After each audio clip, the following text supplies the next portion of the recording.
ಬರಲೇ ಇಲ್ಲ.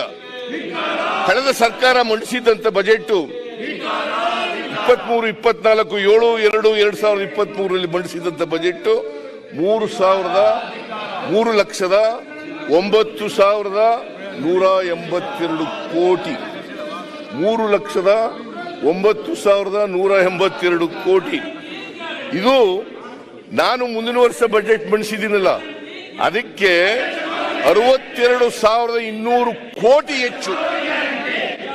ಅವರು ಮಂಡಿಸಿದ್ದಕ್ಕಿಂತ 62,200 ಕೋಟಿ ಹೆಚ್ಚು ಬಜೆಟ್ ಗಾತ್ರ ಹೆಚ್ಚಾಗಿದೆ. ಜನರ ಅಭಿವೃದ್ಧಿ ಕೆಲಸಗಳು ಮಾಡದೇ ಹೋದ್ರೆ, ರಾಜ್ಯದ ಅಭಿವೃದ್ಧಿ ಕೆಲಸಗಳು ಮಾಡದೇ ಹೋದ್ರೆ ಇಷ್ಟೊಂದು ದೊಡ್ಡ ಗಾತ್ರದ ಬಜೆಟ್ ಅನ್ನು ಮಂಡಿಸ್ಲಿಕ್ಕೆ ಸಾಧ್ಯ ಆಯ್ತಿತ್ತ ಮಾನ್ಯ ಅಧ್ಯಕ್ಷರೇ? ಸಾಧ್ಯ ಆಯ್ತಾ ಇರಲಿಲ್ಲ. 62,200 ಕೋಟಿ. ಆಮೇಲೆ ನಾನು ಮಂಡಿಸಿದ್ದೆ ಜುಲೈನಲ್ಲಿ ಒಂದು ಬಜೆಟ್ ಮಂಡಿಸಿದ್ದೆ. ಜುಲೈನಲ್ಲಿ ಮಂಡಿಸಿದಂತ ಬಜೆಟ್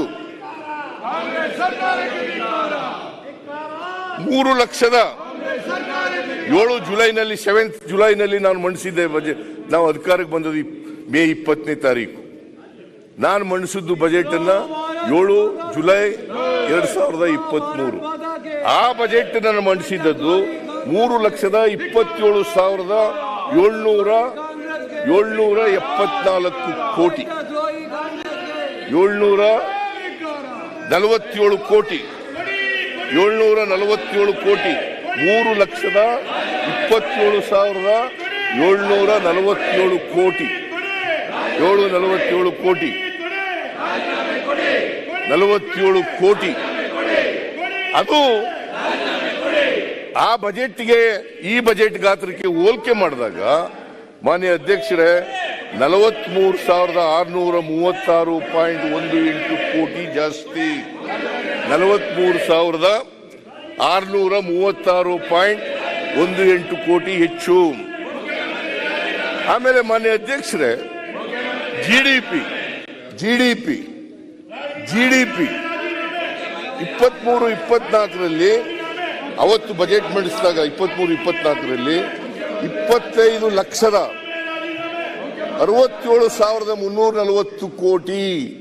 25,67,340 ಕೋಟಿ ಜಿಡಿಪಿ ಈ ವರ್ಷ ಇದ್ದದ್ದು. 23-24ರಲ್ಲಿ ಇದ್ದಂತ ಜಿಡಿಪಿ ಮುಂದಿನ ವರ್ಷಕ್ಕೆ 24-25ಕ್ಕೆ ಮಾನ್ಯ ಅಧ್ಯಕ್ಷರ ಜಿಡಿಪಿ ಎಷ್ಟಾಗ್ತದೆ ಅಂತಂದ್ರೆ 28,09,063 ಕೋಟಿ. 28,09,063 ಕೋಟಿ. ಆದರೆ 2,41,723 ಕೋಟಿ ಹೆಚ್ಚು. 2,41,723 ಕೋಟಿ ಹೆಚ್ಚು. ಸೊ ಜಿಡಿಪಿನೂ ಕೂಡ ಬೆಳವಣಿಗೆ ಆಗಿದೆ, ಬಜೆಟ್ ಗಾತ್ರನೂ ಕೂಡ ಬೆಳವಣಿಗೆ ಆಗಿದೆ.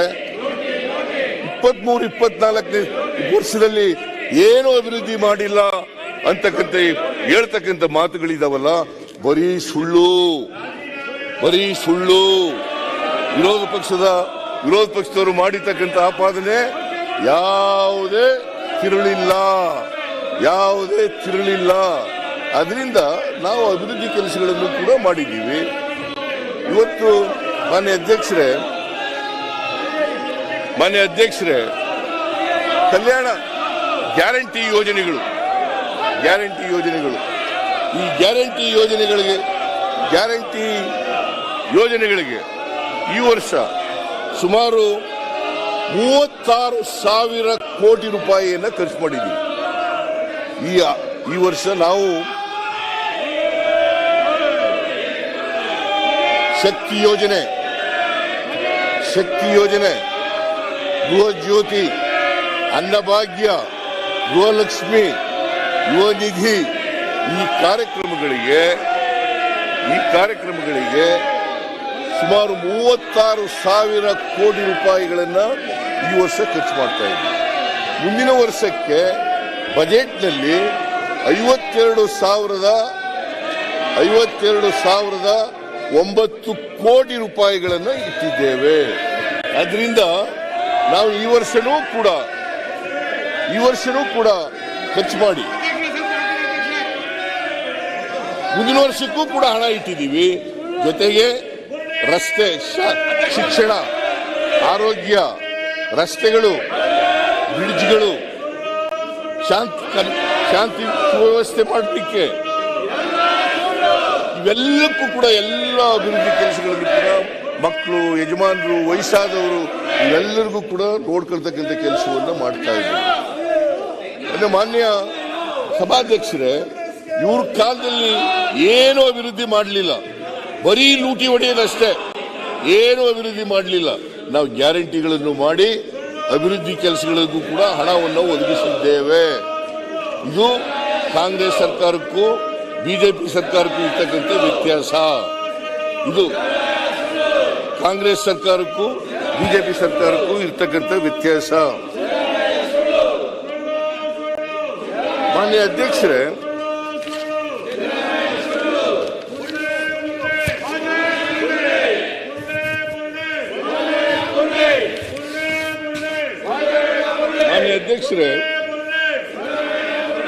ಮಾನ್ಯ ಈ ಎಲ್ಲ ಪತ್ರಿಕೆಯವರು, ಟಿವಿಯವರು, ನಾನು ಬಜೆಟ್ ಮಂಡಿಸಿದ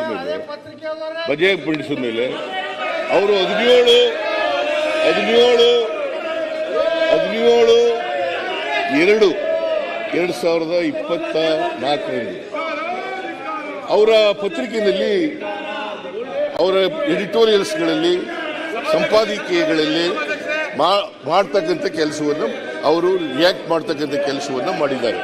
ನಾನು ಓದ್ತೀನಿ. ಮಾನ್ಯ ಸಭಾಪತಿಯವರು, ಪ್ರಜಾವಾಣಿ ಸಂಪಾದಕೀಯ, ಸಾಮಾಜಿಕ ನ್ಯಾಯಕ್ಕೆ ಒತ್ತು ನೀಡಿರುವ ಅವರು ಸಮಾಜದ ಎಲ್ಲ ವರ್ಗದವರನ್ನು ತಲುಪುವ ಪ್ರಯತ್ನ ಮಾಡಿದ್ದಾರೆ. ನ್ಯಾಯ, ಸಮಾನತೆ ಹಾಗೂ ಭ್ರಾತೃತ್ವದ ತಳಹದಿಯ ಮೇಲೆ ಕರ್ನಾಟಕ ಮಾದರಿ ಅಭಿವೃದ್ಧಿಯ ಹೊಸ ದೃಷ್ಟಾಂತವನ್ನು ರೂಪಿಸುವ ಕನಸನ್ನೂ ಹಂಚಿಕೊಂಡಿದ್ದಾರೆ. ಸರ್ವರನ್ನೂ ಒಳಗೊಳ್ಳುವ ಆಶಯದ ಸಾಮಾಜಿಕ ಕಲ್ಯಾಣ ಯೋಜನೆಗಳ ಸಂಖ್ಯೆ ಹೆಚ್ಚಾಗಿರುವುದೇ